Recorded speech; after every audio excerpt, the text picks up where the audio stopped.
Isyani membawa Ridima ke kamar pelayan. Isyani berkata, "Kau pantas mendapatkan semua ini. Fans mencintaimu tetapi kau mengkhianatinya. Besok kau harus menandatangani surat perceraian kemudian pergi dari rumah ini." Isyani mengunci pintu dan berkata, "Ridima sangat pintar, jadi aku harus benar-benar menjaganya." Ridima berpikir, mengapa Fihan bertindak sejauh ini, padahal dia sudah berkata kalau dia harus memaafkannya ketika Ridima meminta maaf. Fihan berkata, "Kau harus segera sadar, Shia. Kau harus mengatakan siapa yang sudah membunuh ibu kita dan yang sudah menyakitimu." Kabir mengintip dan mendengarkan pembicaraan Fihan. Andre berkata kepada Isyani, "Orang itu bukanlah Fans. Fans akan marah ketika mendengar ibunya dibunuh dan Shia disakiti, tetapi dia tidak marah." Isyani berkata, "Kau benar. Lalu jika bukan Fans, siapa dia?" Andre berkata, "Aku mempunyai rencana untuk membuktikan dia Fans atau bukan." Kabir juga berkata kepada Anupriya, "Dia bukanlah Fans tetapi seseorang suruhan Ridima." Anupriya menjawab, "Lalu mengapa dia bisa mengetahui cerita keluarga ini kalau dia bukan Fans?"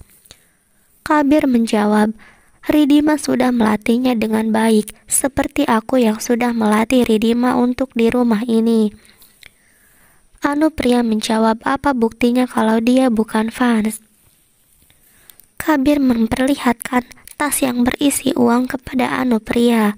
Kabir berkata, "Aku menemukan ini ketika Ridima membawaku ke rumah seseorang yang sudah tua, tetapi aku yakin orang itu bukanlah orang tua." Anupriya dan Kabir juga membaca surat perjanjian yang dibuat oleh Ridima dengan Fihan. Anupriya berkata, "Kalau begitu kita harus mengakhiri permainan ini." Fihan menatap foto Ridima dan berkata, "Maaf Ridima, tetapi banyak perjanjian yang tidak tertulis di dalam surat." Ridima mencoba menghubungi Fihan namun tidak bisa. Seorang pelayan masuk untuk mengantarkan makanan. Ridima meminta tolong kepada pelayan untuk meminjamkan bajunya. Ridima masuk ke rumah dengan pakaian pelayan. Aryan menyapa Ridima dan berkata, "Kau sangat ceroboh." Aryan meminta Ridima untuk membersihkan kamarnya. Fihan datang. Ridima menunjukkan wajahnya kepada Fihan. Fihan berkata, "Kau harus membersihkan kamarku dulu." Aryan setuju. Ridima pergi ke kamar Fihan. Ridima mendorong Fihan dan memukulinya dengan kertas. Ridima berkata, "Beraninya kau melakukan semua ini kepadaku. Siapa kau berani mengusirku dari rumah ini? Aku sudah membayarmu dan kau sudah bersumpah atas nama ibumu." Fihan menghentakkan Ridima ke dinding dan berkata, "Meskipun aku dibayar tetapi aku juga punya harga diri. Jika aku menjadi Fans, aku yakin Fans tidak akan bisa menerima melihat kau menikahi musuhnya." Ridima menjawab, "Dia memang akan marah kepadaku, tetapi dia tidak akan membicarakan perceraian."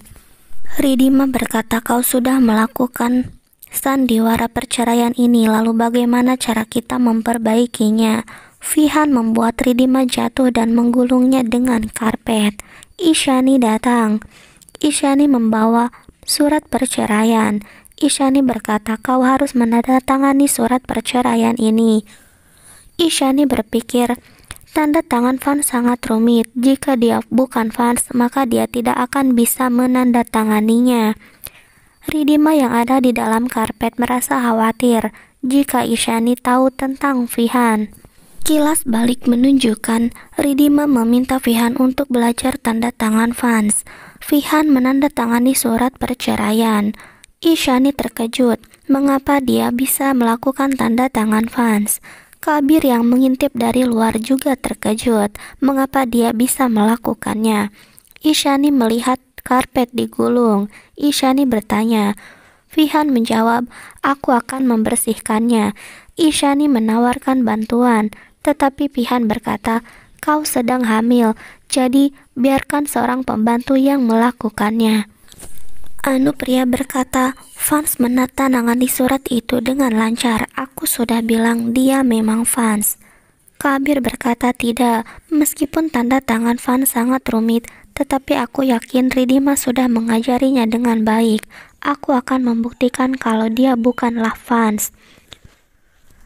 Fihan berkata kepada Ridima, lebih baik kau berdoa kepada Dewa Ganesha supaya dia menolongmu. Ridima kaget, mengapa Fihan tahu keyakinannya tentang Dewa Ganesha. Andre merasa heran mengapa Fihan bisa menandatangani surat itu. Andre berkata, Fans sangat mencintai Ridima. Tidak mungkin dia bisa menceraikan Ridima. Ishani menjawab, apa kau sudah gila? Ridima sudah melewati batas, dan Fans tidak akan bisa memaafkannya. Kau tahu sifat Fans. Kabir terjatuh terkena jebakan Fihan. Kaki Kabir berdarah. Fihan datang dan mengucurkan alkohol ke luka Kabir. Kabir kesakitan. Fihan berkata, kau datang ke hutan yang penuh dengan macan. Jangan bertingkah terlalu melampaui batas atau komisaris akan menghukummu lagi. Kabir berpikir, Ridima sudah banyak memberitahu tentangnya kepada Fans palsu ini. Ridima menangis melihat foto pernikahannya dengan Fans. Ridima berkata, bagaimana caraku melindungi keluarga ini dari Kabir?